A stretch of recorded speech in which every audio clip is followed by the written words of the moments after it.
Hey everyone! So yesterday I went to the cinema and I went to this thing called Float. You basically go in like a sensory deprivation tank and just float for an hour. It was kind of okay.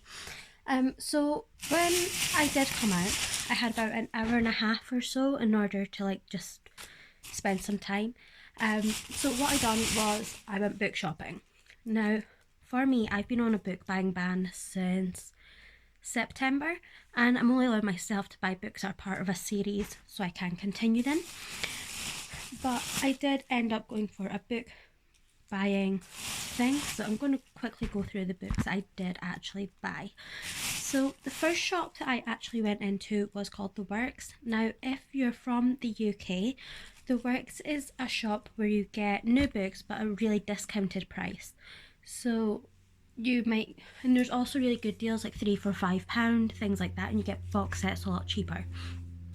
So I didn't actually see any books for three for £5 that I did want, but I did actually see this book, which is To All the Boys I've Loved Before, and it does say £6 on the sticker, and I'm so happy because I went to the checkout and they gave me it for £3, so it was actually half price. They just hadn't told me, which was a really great surprise for me.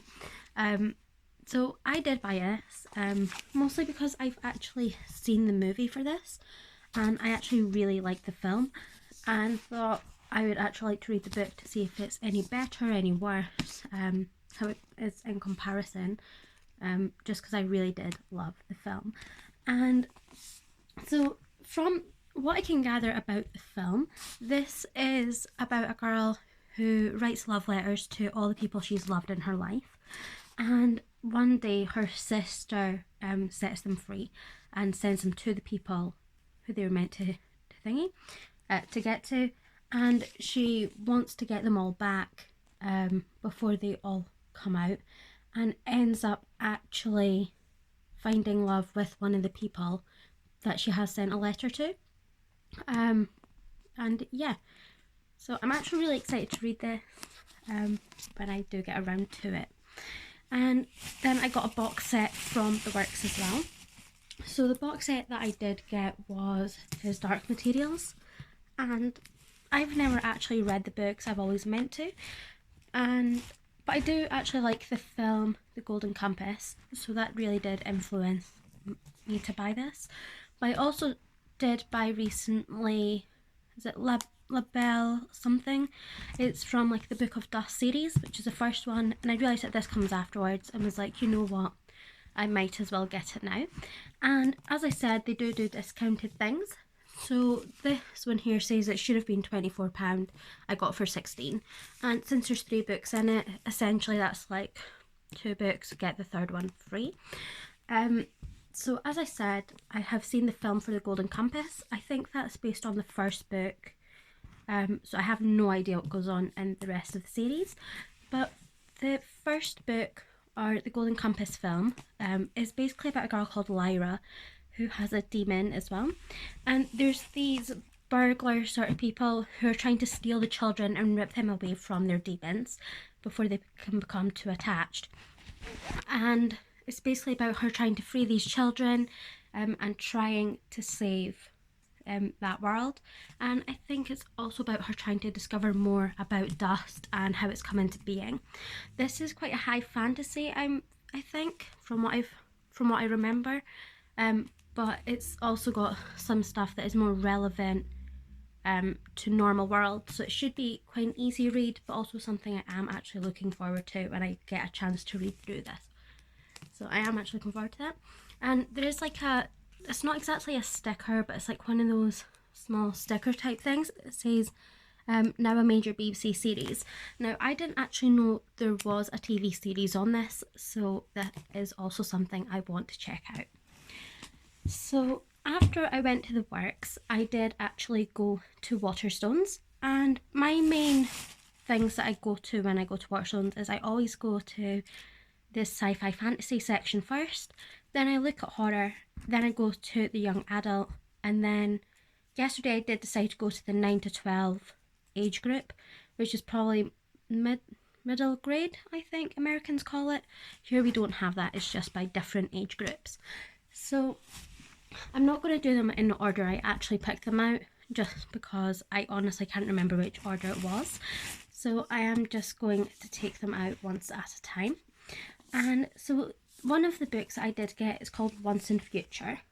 And I've honestly never heard of this book mentioned. This is from Amy Rose Capetta and Corey McCarthy.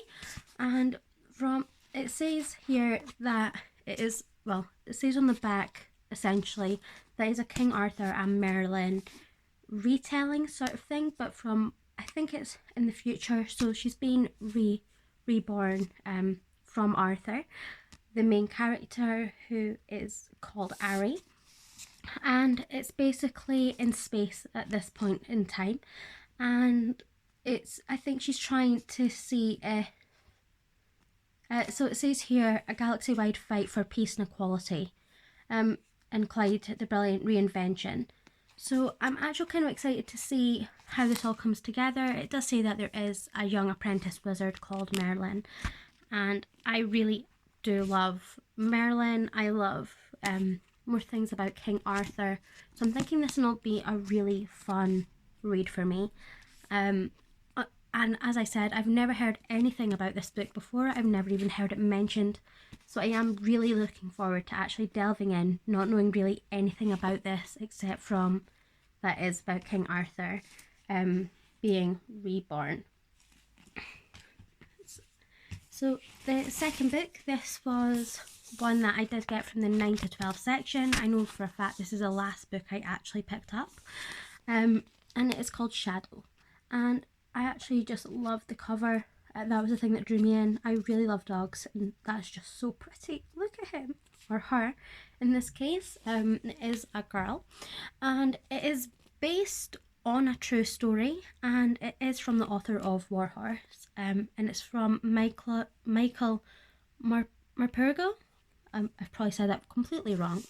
And it says here that it is about a Springer Spaniel who appears in an Afghan cave for a man called Aman, and they are trying to leave that life behind as it gets more dangerous, but it's just how they can manage to get away.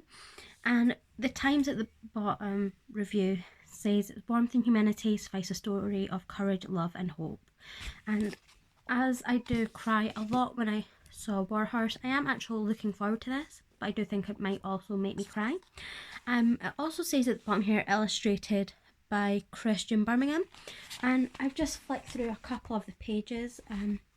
Just want to quickly show you one of the images in it. So that is the sort of image that we are on about, and I actually do like the kind of style of drawing. It kind of looks a bit like charcoal, just sort of rough drawings. I really like that sort of look in this as well, but I am really looking forward to this, and I think I'm going to read this with my mum, just sort of read like a chapter each to each other, just to try and do more reads with her, because we haven't really read the same thing in a long time. So not only that, and then the third book I got from Waterstones is The Fork, the Witch and the Worm by Christopher Paolini. And at the moment I am reading the Eragon series. The Eragon series is here at the bottom. So I've been reading these this year, maybe since March. So I am currently reading the Inheritance book in the Inheritance cycle, and it is the fourth book and the final one in that series. And I'm only about 20 pages in or so, but this book comes after that. On the back it says it's been a year since Eragon departed Allegatia, and so it is a year after the events that take place in the Inheritance book, which I am excited about, as I'm excited to just read a bit more about what happens after and to see how things continue. And it does say it's just about different types of stories. It's got quite a few different ones in here about his life afterwards, and I am excited to read this, especially after I finish the series that I'm currently reading, just to see how it continues.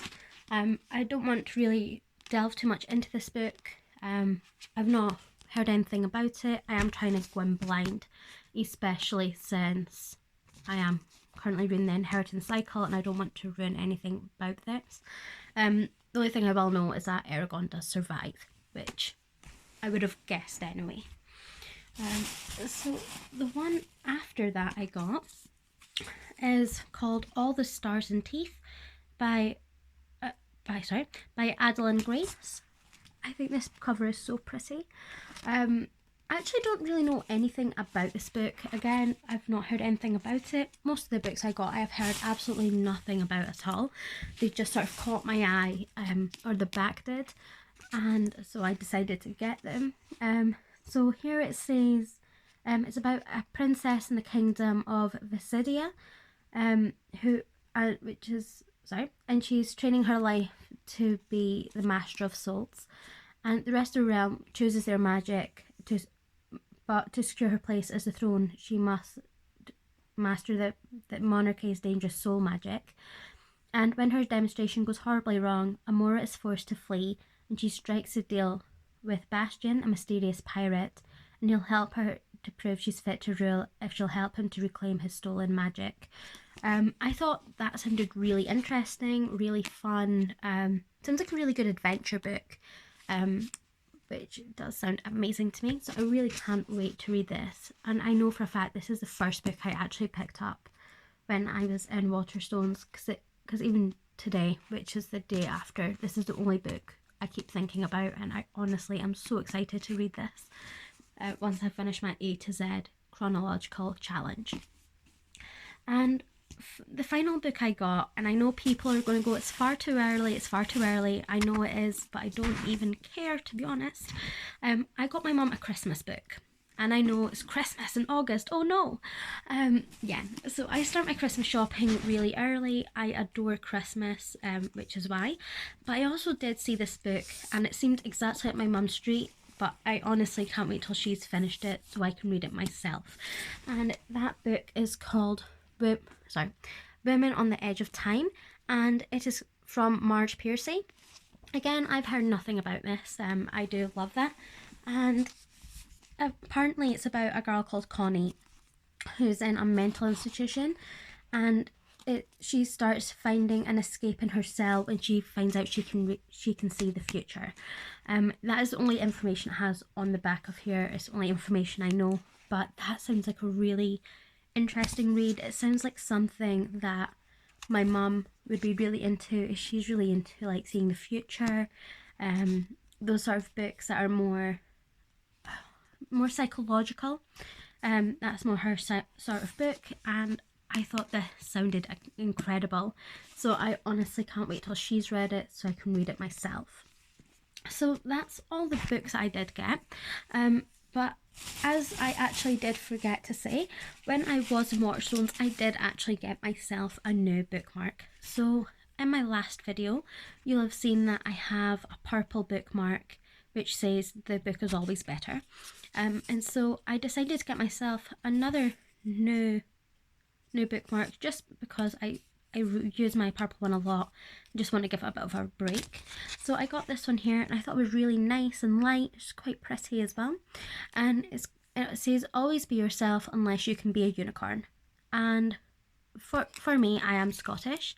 You can probably hear. And for Scotland, the unicorn is the national animal.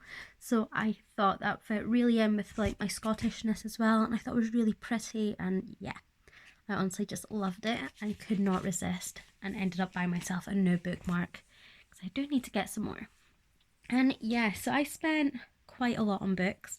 I spent about £40 in Waterstones alone, and then I spent about £20 in the Works. So I did spend about £60 to £70 roughly on books, but I honestly don't mind because I've been on a book buying ban for so long and have been doing really well at not buying books. So the fact that I've bought about 9 books or so, 9 minus the one from Mum's Christmas, that's 8, and then a series book, so I'm not really including that as much. So about 7 new books is not actually all that bad. And yeah, I honestly can't wait to delve into these. Some of them I'll need to wait till after I finish my A to Z chronological challenge, as I am only on O at the moment, which means happily I can read once in future. It's just something I'm really excited to read about. So I'll probably read that one next. But for the others, I'll probably just need to wait until after I finish my challenge. And yeah, thanks for watching, guys.